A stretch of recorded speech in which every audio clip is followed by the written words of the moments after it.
ইমন হলো শীর্ষ সন্ত্রাসী, ও কারাগারে। আর মাঠে যেগুলো আছে সেগুলো মাঠের গুলো অবস্থা নিচ্ছি, কিন্তু ওর না হলে সেলে ঢুকাইতে হবে, আর না হলে ওকে একটা সাহায্য করতে হবে।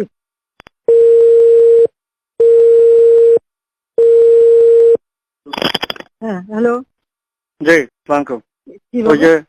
ওই যে শীর্ষ সন্ত্রাসী ইমন, ও কারাগারে আছে। ও ওই যে বাইরে বিদেশে যোগাযোগ করে ব্যাপক সন্ত্রাসী হিটম্যান গুলো নামাইছে।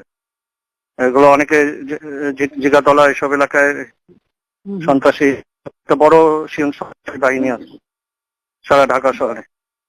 তো হ্যাঁ, এখন ইমন হলো শীর্ষ সন্ত্রাসী, ও কারাগারে।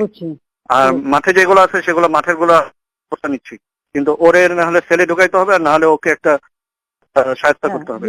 একদম। জি জি জি, ওর একটা বিশাল নেটওয়ার্ক আছে। এই নেটওয়ার্ক ওর পুরোটা নামাই দিছে ওই ইংল্যান্ডে ওদের সাথে ইয়ে করে। হ্যাঁ হ্যাঁ, ঠিক আছে। হ্যাঁ, এটা ইমিডিয়েটলি যদি ইয়ে হয় তাহলে একটা বড় অংশ আমরা নিষ্ক্রিয় করে ফেলতে পারবো। ঠিক আছে। জি জি, ধন্যবাদ। আচ্ছা, ধন্যবাদ।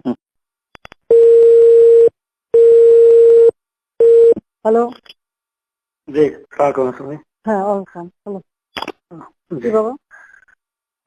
না, এই তোমার দেখতে ইচ্ছা হচ্ছে, কিন্তু আমি না বেরোতে পারবো না, কাজের মধ্যে কোথাও বেরোবো। ঠিক আছে, আমি বাসায় আছি, বাসা থেকে সবই হচ্ছে। যোগাযোগ রাখো। আর একটা কাজ করো, যে আমাদের ছেলেপেলে যারা মারা গেছে বা যারা আহত যা হয়েছে, পোড়াইছে, ওই এলাকায় যা যা পোড়াইছে, হাড়ি প্লার এইসব ছবি দিয়ে ওটাকে একটা কি করছে ওটা দিয়ে একটা ইয়ে করে দিতে হবে, মানে দিতে হবে যে এটা যে জামাত শিবির তারা যে করছে এই জিনিসটা ভালো করে সাবধান হতে হবে এখন থেকে।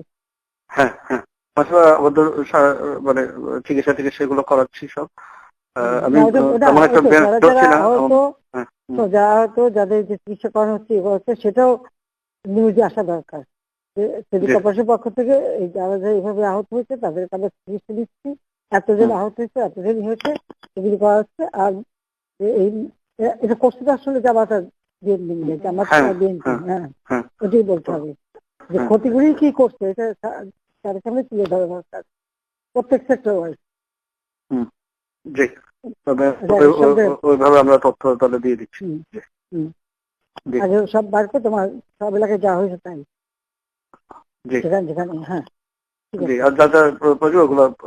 আর আমরা না ওই যে আমাদের ছেলেমেয়ে মারা গেছে, আমাদের আহত হয়েছে, পুলিশ আহত হয়েছে, ওগুলি প্রচার করতে হবে ব্যাপক ভাবে। এরা এই ঘটনা ঘটায়, তার যে প্রতিষ্ঠানগুলি যে ভাঙছে, টোল প্লাজা ওদের কি ক্ষতি করছে সেটা ভেঙে ওদের আক্রোশ, এই উন্নয়নটা ওদের আক্রোশ। হ্যাঁ, এই উন্নয়নটাই আক্রোশ, এই কথাটাই বলতে হবে, এটাই বলতে হবে।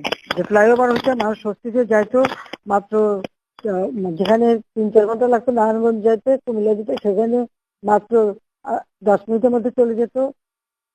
সেই জন্য তারা আমাদের বক্তব্য সবসময় এটাই আসতে হবে যে সাধারণ মানুষের জীবনযাত্রা মান উন্নয়নের জন্য যা যা করা হয়েছে ওরা তার উপরে আঘাত করছে, সেগুলি ধ্বংস করছে, তার মানুষটা আবার কষ্ট ফেলছে এই জিনিসটা। ঠিক আছে?